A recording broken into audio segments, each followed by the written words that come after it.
కోలీవుడ్లో star heroine Nayanthara, star hero Dhanush మధ్య issue మరింత ముదురుతోంది. అయితే తాజాగా ధనుష్ అడ్వకేట్ నయనతారకు మరోసారి నోటీసులు పంపించారు. ఏదైతే నయనతార నెట్‌ఫ్లిక్స్ డాక్యుమెంటరీలో తీసుకున్న ఫుటేజ్‌కి సంబంధించి 3 సెకన్ల వీడియోను 24 గంటల్లోగా తొలగించాలని చెప్పి ధనుష్ లాయరు నయనతార అడ్వకేట్‌కు మరోసారి నోటీసులు పంపించారు. అయితే నయనతార మీద నెట్‌ఫ్లిక్స్ ఒక డాక్యుమెంటరీ రూపొందించిన సంగతి తెలిసిందే. నయనతార బిహైండ్ ఫెయిరీ టేల్ అని చెప్పి ఈ డాక్యుమెంటరీలో గతంలో 2015లో ధనుష్ ప్రొడ్యూస్ చేసిన 'నానుమ్ రౌడీదాన్' సినిమాలోని 3 సెకన్ల క్లిప్‌ను వాడుకున్నందుకు ధనుష్ నయనతారకు నోటీసులు పంపాడు. 10 కోట్లు చెల్లించాలని చెప్పి నెట్‌ఫ్లిక్స్‌కి కూడా నోటీసులు పంపాడు.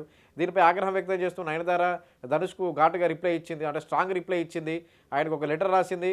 ధనుష్ నువ్వు స్వార్థపరుడివి, నీ బుద్ధేంటో అర్థమైంది, నువ్వు ఇలాంటి వ్యక్తివి అని చెప్పి నయనతార తీవ్ర విమర్శలు చేస్తూ ధనుష్‌కు బహిరంగ లేఖ రాసింది. ధనుష్‌ను తీవ్రంగా విమర్శించింది.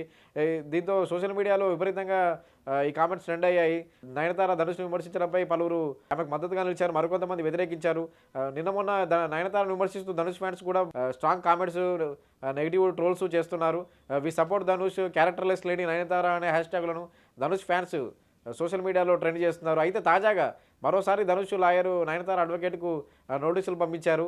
ఏదైతే 'నానుమ్ రౌడీదాన్' సినిమాలోని క్లిప్ ఉందో అది నెట్‌ఫ్లిక్స్‌లోని నయనతార డాక్యుమెంటరీ నుంచి తొలగించకపోతే ఆ క్లిప్‌ని 24 గంటల్లో తొలగించాలా, లేకపోతే చట్టపరమైన చర్యలు తీసుకోవాల్సి ఉంటుందని చెప్పి నయనతార అడ్వకేట్‌కు ధనుష్ లాయర్ మరోసారి నోటీసులు పంపించారు. దీంతో ఇష్యూ మరింత ముదిరేలా కనిపిస్తోంది. అయితే వాస్తవానికి ఈరోజు నయనతార బర్త్‌డే సందర్భంగా నెట్‌ఫ్లిక్స్ ఈ డాక్యుమెంటరీ రిలీజ్ చేసింది.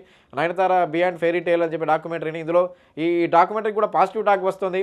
ఇందులో నయనతార కెరీర్‌కి సంబంధించి, కెరీర్ స్టార్టింగ్‌లో ఆమె ఎదుర్కొన్న బాడీ షేమింగ్‌కి సంబంధించి, తర్వాత శ్రీరామరాజ్యం ఆఫర్ రావడం, ఆమె బ్రేకప్‌లో ఉన్నప్పుడు శ్రీరామరాజ్యం ఆఫర్ ఎలా వచ్చింది, నాగార్జున ఆమెకు కాల్ చేసి బాస్ సినిమాలో యాక్ట్ చేయమని అడగడం, ఇలాంటి విషయాలన్నీ డాక్యుమెంటరీలో ఉన్నట్టుగా తెలుస్తుంది.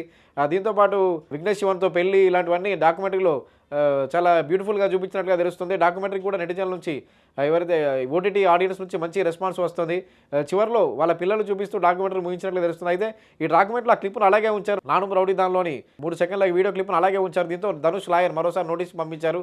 దీనిపై నయనతార ఎలా రియాక్ట్ అవుతుందో వేచి చూడాలి.